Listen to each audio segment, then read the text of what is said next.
สวัสดีทุกคนวันนี้เขาก็มาปั่นเขาแบบสบายใหม่ก็คือโยนขึ้นไปแล้วก็มีคนยัดเข้าไปน้องๆมันก็จะเห็นให้เขานี้ไหลออกมาเลยตามมงสี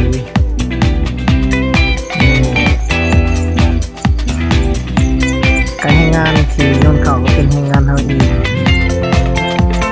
ส่วนให้งานมานำรถมันก็เป็นหนึ่งตำแหน่งก็คือไปก่อนเขาเนาะอีก2 ตำแหน่งก็คือหลักเป่าเขานั่นเองก็คือประมาณ3-4 คนนะครับมันกับรถเครื่อง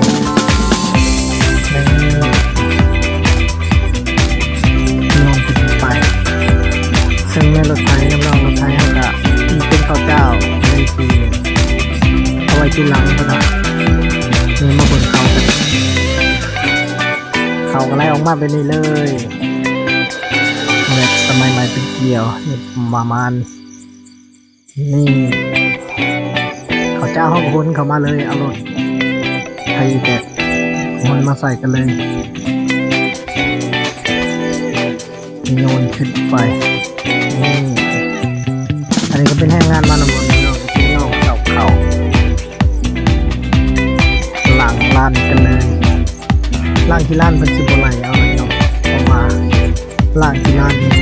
มันเป็นเขาที่บนกระสปอร์ให้ขึ้นกระบัวเป็นกระบัวไหลเอาเป็นบัวขึ้นไหลนี่งานเราเอาเพื่องมาล่างคือปั่นใส่เวลาเขาไหลลง